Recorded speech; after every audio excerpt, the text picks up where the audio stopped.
Hi guys, welcome back to my channel happy preggy mummy. आज एक बहुत ही ज़्यादा कल्चर टॉपिक डिस्कस करने वाली हूँ मैं। वो है प्लेसेंटा का position. Can you know the gender of the baby through the position of placenta?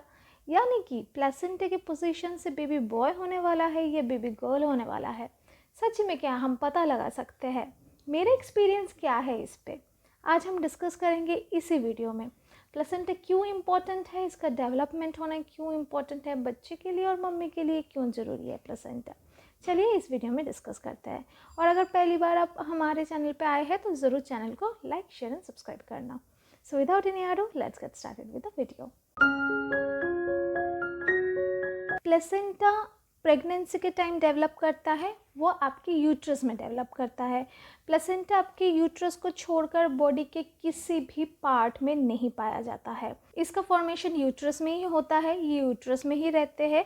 And finally जब आप बेबी डिलीवर करेंगे यानी कि आपके लेबर के टाइम, तब ये निकल जाता है। बेबी इम्प्लांटेशन के टाइम यानी कि जब आपके बच्चे एम्ब्रियो के फॉर्म में होते हैं और आपके जो यूट्रस के लाइनिंग है, एंड्रोमेट्रिक लाइनिंग है, उधर आके चिपकते हैं, तो उसके साथ साथ प्लेसेंटा का भी डेवलपमेंट होता है। और स्टार्टिंग से लेके एंड तक प्लेसेंटा बच्चे के साथ आपके यूट्रस के लाइनिंग तक ही रहते हैं, यूट्रस में ही रहते हैं। अब आते हैं कि प्लेसेंटा का काम क्या है। मैं पहले भी बहुत सारे वीडियो में बोल चुकी थी कि प्लेसेंटा आपके बॉडी से जो भी न्यूट्रिएंट्स है, यानी कि आपके बच्चे इतने छोटे हैं कि जो भी आप खाना खाते हो वो आपके बच्चे तक पहुंचते नहीं हैं। यानी कि आपके बच्चे का मुंह, डाइजेस्टिव सिस्टम ये सब बनी नहीं है कि जो भी खाना आप खाते बच्चे भी उसको पेट में बैठे चबाएगा, ऐसा नहीं हो सकता।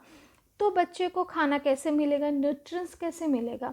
तो ये जो आपकी यूट्रस के लाइनिंग पे चिपका हुआ प्लेसेंटा है, इसके साथ जो लंबा सा एक कॉर्ड बना हुआ होता है जो बच्चे के अम्बिलिकल के साथ जुड़ा हुआ होता है, यानी कि बेली बटन के साथ जुड़ा हुआ होता है, उसके थ्रू से सारे न्यूट्रिएंट्स बच्चे के बॉडी में जाता है। इसीलिए प्रेगनेंसी के टाइम बोलते हैं कि जो भी न्यूट्रिशियस खाना है वो आप खाइए। जितना हो सके बाहर का खाना, फास्ट फूड, स्पाइसी खाना ये आप मत खाइए।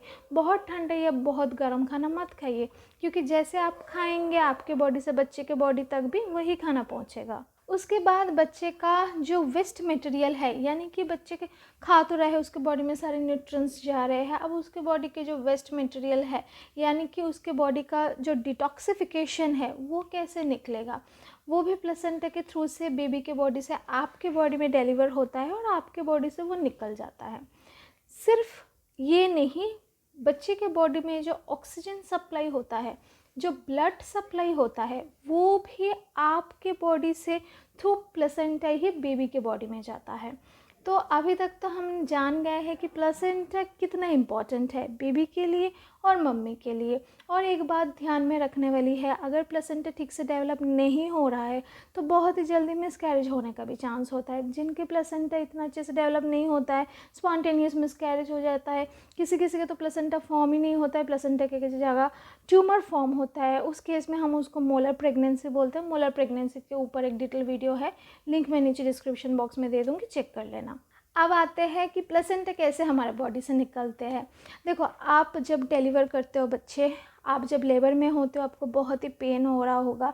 अगर आप नॉर्मली डिलीवर कर रहे हो तो आप उस चीज़ को देख भी सकते हो कि कैसे आपके बॉडी से प्लेसेंटा निकलता है। और अगर आप सी सेक्शन करवा रहे हो तो ये आपको देखने को मौका नहीं मिलेगा। अगर आप डॉक्टर को बोलेंगे तो डॉक्टर ज़रूर आपको दिखाएंगे। तो जैसे आप बच्चे को पुश किया, बच्चा निकल गया लेबर के थ्रू से, बेबी का बर्थ हो गया, उसके बाद एक और पुश की ज़रूरत होती है। तो ये प्लेसेंटा आने में थोड़ा टाइम लगाता है, लगभग किसी किसी को 5 मिनट में भी आ जाता है, किसी किसी को 30 मिनट तक भी टाइम लग सकता है। एक बहुत ही हल्की सी पुश चाहिए होती है।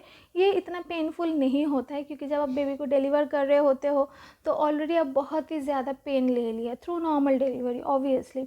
और उसके बाद जब आपके बेबी बाहर आ गया, आप उसका हक करोगे, उसको देखोगे, वो फीलिंग जो होती है बहुत ही ज़्यादा स्पेशल होती है। तो उस टाइम पे प्लेसेंटा को डिलीवर करने का जो पेन है वो इतना फील नहीं होता है और वो इतना पेनफुल भी नहीं होता है।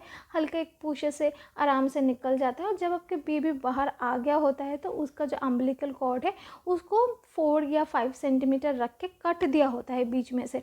तो ऑलरेडी आपके प्लेसेंटा का जो रेस्ट ऑफ द पोजीशन है वो डॉक्टर के हाथ में होता है और डॉक्टर उसको खींच खींचते नहीं है, उसको टाइम लगाते, वो धीरे धीरे डिलीवर हो जाता है, तो बहुत ही आसानी से डॉक्टर उसको निकाल लेते हैं। अब आते हैं हम फाइनल पार्ट में, वो है प्लेसेंटा का पोजीशन क्या क्या है और क्या हम इसे बच्चे का जो जेंडर है वो पता लगा सकते हैं। तो देखिए, प्लेसेंटा का पोजीशन 4 टाइप्स होता है यूजुअली।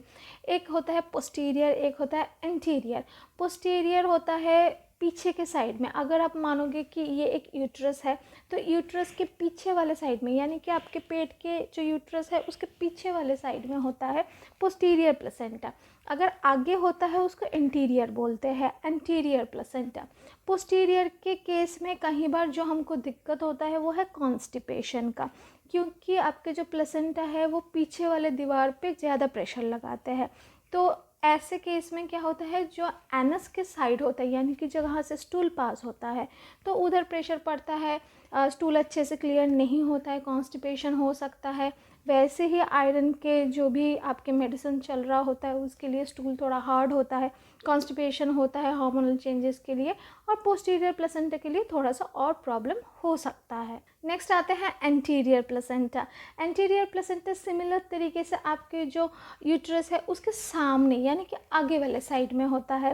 तो ऐसे केस में बच्चे का जो मूवमेंट है वो थोड़ा सा लेट आता है, क्योंकि बेबी जब मूव करते हैं यूजुअली उसके जो पैर और हाथ होता है उसको फील करते हैं। जब बेबी किक करता है तो पैर फील होता है, हेड, बॉडी, शोल्डर, ये सब बहुत ही लेट जाके प्रेगनेंसी में फील होता है, यानी कि 8 साढ़े 8 महीने में। उससे पहले बेबी के जो किक्स है सिर्फ वो फील करते हैं हम, और स्टार्टिंग में जिसको हम क्विकनिंग बोलते हैं, हल्का हल्का feather like, fish like movement हम फील करते हैं। तो जिनके एंटीरियर प्लेसेंटा होता है, यानी कि प्लेसेंटा सामने की तरफ होता है, तो बेबी को वो ढक देता है, और बेबी के जो किक्स होते हैं, जो भी मूवमेंट होते हैं, वो हम इजीली फील नहीं कर पाते हैं।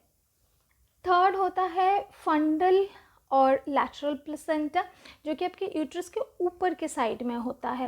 And the last one is low line placenta, यानी कि बिल्कुल आपके सर्विक्स के मुंह के सामने, बच्चेदानी के मुंह के सामने ये प्लेसेंटा होता है। किसी किसी केसेस में ये इतना नीचे होता है कि उस कंडीशन को हम प्लेसेंटा प्रीविया बोलते हैं। प्लेसेंटा प्रीविया बहुत ही ज़्यादा एक रिस्की कंडीशन होता है, हाई रिस्क प्रेगनेंसी होता है, बेबी टाइम से पहले डिलीवर हो सकता है, मिसकैरेज होने का चांस बहुत ज़्यादा है, आप अपने बच्चे को खो तक सकते हो, और बहुत ही स्पॉन्टेनियस एबॉर्शन हो जाता है। तो इसके ऊपर मेरा एक डेडिकेटेड वीडियो है, अगेन लिंक मैं नीचे डिस्क्रिप्शन बॉक्स में दे दूंगी, प्लीज़ उस वीडियो को चेक करना और अवेयरनेस ज़रूर स्प्रेड करना। अब आते हैं the final part of the video, वो है बच्चे का जेंडर पता करना। कुछ लोग ऐसे बोलते हैं कि प्लेसेंटा अगर पोस्टीरियर है, यानी कि पीछे की तरफ है, तो बेबी बॉय है। अगर प्लेसेंटा एंटीरियर है, यानी कि सामने की तरफ है, तो बेबी गर्ल होता है। तो मेरे केस में मैंने ये चीज़ नोटिस किया है कि जब मैं फ़र्स्ट टाइम यूएसजी करवाने गई थी, तो फर्स्ट टाइम तो मुझे पता नहीं था, क्योंकि उस टाइम पे प्लेसेंटा बहुत ही छोटा था, वो मूव करता है कभी सामने कभी पीछे, धीरे धीरे वो फिक्स होता है, अपना जगह बदलता रहता है, जो कि बहुत कम होता है, स्टार्टिंग में बहुत फ्रिक्वेंटली होता है। तो उस टाइम पे जब मैंने फ़र्स्ट यूएसजी किया था, तो I was also very curious कि प्लेसेंटा पोजीशन क्या है। तो रिपोर्ट में कुछ भी नहीं आया था। तो मेरा जो फर्स्ट यूएसजी रिपोर्ट है जिसमें फाइब्रॉइड आया था और मैं बहुत ही ज़्यादा टेंस्ड हो गई थी, तो उसके ऊपर वीडियो है, मैं लिंक दे दूँगी, आप जाके देख सकते हैं। उस रिपोर्ट में प्लेसेंटा के बारे में कुछ भी नहीं था। बट मेरा जो सेकेंड प्रेगनेंसी स्कैन था उसमें प्लेसेंटा का पोजीशन आया था एंटीरियर। तो एंटीरियर पोजीशन देख के मुझे भी कहीं ना कहीं ऐसा लगा था कि हो सकता है कि बेबी गर्ल हो। तो चलो कहीं ना कहीं हम दिमाग में इस बात को रखते हुए आगे बढ़ते हैं कि हो सकता है, मे बी ना भी हो सकता है, क्योंकि इस टाइम पे जो भी मम्मीज़ होते हैं, घर वाले होते हैं, रिलेटिव्स होते हैं, तो सारे बहुत क्यूरियस रहते हैं कि बेबी गर्ल होगा कि बेबी बॉय होगा। ये सुनने में थोड़ा वियर्ड लगता है, आई नो, बट ये बहुत ही नॉर्मल चीज़ है, ये मेरे साथ भी होता है। मैं भी काफ़ी ज़्यादा क्यूरियस हो जानने के लिए कि मेरा बेबी बॉय है, बेबी गर्ल है। इसके ऊपर मैं एक पोस्ट भी दी थी आप लोगों से, मैंने हेल्प भी मांगी थी मेरे एनोमली स्कैन के जो बेबी का फ़ोटो आया था उसको शेयर करके। काफ़ी लोगों ने बोला है कि बॉय होगा, काफ़ी लोगों ने बोला है कि गर्ल होगा। इंस्टाग्राम में भी काफ़ी सारे मैसेजेस मुझे मिली थी। अब आते हैं एनोमली स्कैन की रिपोर्ट में। जब मैंने एनोमली स्कैन करवाई थी तो उस टाइम पे प्लेसेंटा का पोजीशन चेंज हो गया था और वो आया था पोस्टीरियर। तो आप सोचो कि जब मैं सेकेंड मंथ में यूएसजी करवाई थी तब वो एंटीरियर था, एंड 5th मंथ में जाके यानी कि 3 महीने बाद जब मैंने यूएसजी करवाई तो वो पोस्टीरियर हो गया। और अभी जो रिसेंटली मैं यूएसजी करवाई जो कि मेरा परसों ही आई थिंक टेस्ट था, उसका रिपोर्ट जब आएगा मैं ज़रूर आप लोगों के साथ तो शेयर करूँगी, तब देखते हैं कि क्या आता है। उसके साथ साथ जो हार्ट बीट है वो भी मैं चेक कर रही थी। तो स्टार्टिंग में मेरे बेबी का heart beat 172 beat per minute था, उसके बाद कम हो के 156 बीट्स पर मिनट, उसके बाद और ज़्यादा कम हो के अभी 147 बीट्स पर मिनट आ गया। तो मुझे भी नहीं पता है कि हार्ट बीट के हिसाब से बेबी गर्ल या बेबी बॉय होता है कि नहीं होता है। अगर हम साइंटिफिकली इस चीज़ को जज करें तो गर्ल की जो हार्ट बीट है वो थोड़ा ज़्यादा चलता है, ये सच है। और गर्ल की जो हार्ट बीट होता है वो बहुत ही ज़्यादा स्ट्रॉन्ग होता है, इसीलिए आई थिंक गर्ल के जो हार्ट होता है वो भी स्ट्रॉन्ग होता है। आसानी से लड़कियों को हार्ट अटैक का प्रॉब्लम नहीं आता है, बहुत ही स्ट्रॉन्ग हार्ट होता है। तो अगर मैं साइंटिफिकली भी इस चीज़ को जज करूँ डाइसी होकर तो भी ये बात कहीं ना कहीं ट्रू हो सकता है, 50-50 चांस है। और बेबी बॉय का जो हार्ट बीट है वो थोड़ा सा कम के साइड में ही रहता है यूजुअली, और इसीलिए जो हार्ट अटैक का प्रॉब्लम होता है वो स्पेशली बॉयज़ को होता है, क्योंकि बॉयज़ की जो हार्ट है वो थोड़ा सा कम के साइड में होता है, थोड़ा वीक होता है एज़ कम्पेयर टू गर्ल्स। तो अगर इस चीज़ को हम जांच करें so I don't know, 140 beats per minute के अंदर जिसका हार्ट बीट होता है उसको बोलता है कि बेबी बॉय होगा। पर ऐसे केसेस में भी मैंने देखा है, मेरे काफ़ी सारे सब्सक्राइबर हैं जिनके बेबी हो गए हैं, मेरे काफ़ी सारे फ्रेंड्स हैं, रिलेटिव्स हैं जिनके 156 बिट्स पर मिनट थे बेबी के, पर उसको बेबी बॉय हुआ है, और कम भी थे उसको बेबी गर्ल हुआ है। तो इतने डाइसी जो सिचुएशन है इसको किस हिसाब से आप लोग कंपेयर करोगे आई डोंट नो। सो काफ़ी ज़्यादा कंफ्यूजिंग लगता है। बट ये बात तो श्योर है कि प्लेसेंटा के पोजीशन से बेबी के जो जेंडर है वो हम पता बिल्कुल भी नहीं लगा सकते हैं, क्योंकि मेरे केस में भी यही हुआ, पहले एंटीरियर उसके बाद पोस्टीरियर, आगे पता नहीं क्या आएगा, मैं आप लोगों के साथ ज़रूर शेयर करूँगी। तो आप लोगों का क्या राय है, आप लोग क्या सोचते हो इसके बारे में, ज़रूर कमेंट सेक्शन में मुझे बताना।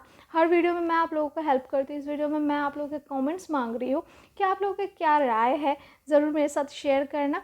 और अगर आप पहली बार हमारे चैनल में आए हैं तो ज़रूर चैनल के साथ रहिएगा। इधर हम प्रेगनेंसी से रिलेटेड हर एक बात खुल के डिस्कस करते हैं, ताकि आपकी जो प्रेगनेंसी जर्नी है वो बहुत ही सॉफ्ट और स्मूथ और सक्सेसफुल रहे।